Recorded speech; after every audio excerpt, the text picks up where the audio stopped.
ಗದಗ ಜಿಲ್ಲೆಯ ಶಿರಹಟ್ಟಿ ತಾಲೂಕಿನ ಮಾಚೇನಹಳ್ಳಿ ಗ್ರಾಮಸ್ಥರು ವರುಣನ ಕೃಪೆಗಾಗಿ ಗ್ರಾಮದ ಪುರಾತನ ಕಾಲದ ಶಿವಲಿಂಗವನ್ನು ಸಂಪೂರ್ಣವಾಗಿ ನೀರಿನಲ್ಲಿ ಮುಳುಗಿಸಿದ್ದಾರೆ. ಮಾಚೇನಹಳ್ಳಿ ಗ್ರಾಮಕ್ಕೆ ಮಳೆ ದೇವನು ಮುನಿಸಿಕೊಂಡ ಸಂದರ್ಭದಲ್ಲಿ ಗ್ರಾಮದ ಹಳೆಯ ಸಂಪ್ರದಾಯ ಪದ್ಧತಿಯೆಂದೇ ಶಿವಲಿಂಗವನ್ನು ನೀರಿನಲ್ಲಿ ಮುಳುಗಿಸಿದರೆ ವರುಣನು ಕೃಪೆ ತೋರುತ್ತಾನೆ ಎನ್ನುವುದು ಗ್ರಾಮಸ್ಥರ ನಂಬಿಕೆಯಾಗಿದೆ. ಹೀಗಾಗಿ ಮಾಚೇನಹಳ್ಳಿ ಗ್ರಾಮದಲ್ಲಿ ಈ ರೀತಿಯ ವಿಶಿಷ್ಟ ಆಚರಣೆಯನ್ನು ಮಾಡುತ್ತಾ ಬಂದಿದ್ದು, ಕಳೆದ ಸೋಮವಾರ ಬೆಳಗ್ಗೆ ಗ್ರಾಮದ ಯುವಕರು ಬಾವಿ ನೀರಿನಲ್ಲಿ ಸ್ನಾನ ಮಾಡುವ ಮೂಲಕ ಬಾವಿಯಿಂದ ಬಿಂದಿಗೆಯಲ್ಲಿ ನೀರನ್ನು ಹೊತ್ತು ತಂದು ಗ್ರಾಮದ ಶ್ರೀ ಸೋಮೇಶ್ವರ ದೇವಸ್ಥಾನದ ಗರ್ಭಗುಡಿಯನ್ನು ತುಂಬಿಸಿದ್ದಾರೆ. ಇದರಿಂದಾಗಿ ದೇವಸ್ಥಾನದಲ್ಲಿ ಇರುವ ಪುರಾತನ ಕಾಲದ ಶಿವಲಿಂಗ, ಬಸವಣ್ಣನ ಮೂರ್ತಿಗಳು ಸಂಪೂರ್ಣವಾಗಿ ನೀರಿನಲ್ಲಿ ಮುಳುಗಿವೆ.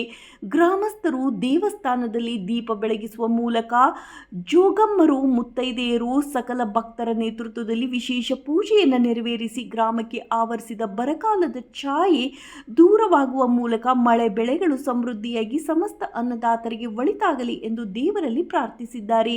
ವರದಿ ಚಂದ್ರಶೇಖರ್ ಸೋಮಣ್ಣನವರ್.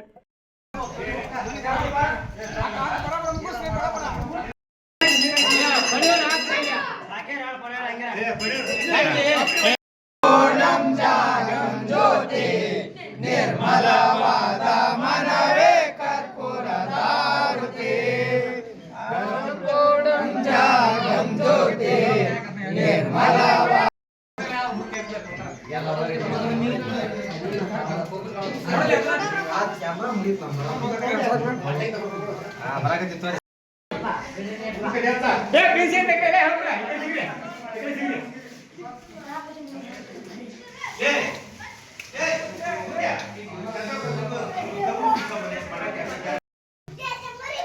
ಸೋಮೇಶ್ವರನ ಕೃಪಾಶೀರ್ವಾದದಿಂದ ಮಳೆ ಹೋದ ಟೈಮಲ್ಲಿ ನಾವು ಪ್ರತಿ ವರ್ಷ ಈ ದೇವಸ್ಥಾನವನ್ನು ಬಸವಣ್ಣನ ಮತ್ತು ಲಿಂಗನ ಮುಟ್ಟಿ ನೀರಿನಿಂದ ತುಂಬಿಸಿದ ನಂತರ ಸ್ವಲ್ಪ ಸತತ ಮಳೆ ಆಗ್ತಂತ ಬಂದಿರಿ. ಆದ್ರೆ ಈಗ ಈ ಕಾರ್ಯಕ್ರಮ ಮಾಡಿ ಮಂಗಳದೇವರನ್ನ ಕರ್ಸೀವಿ, ಜೋಗಮ್ಮಗಳನ್ನ ಕರ್ಸೀವಿ, ಎಲ್ಲ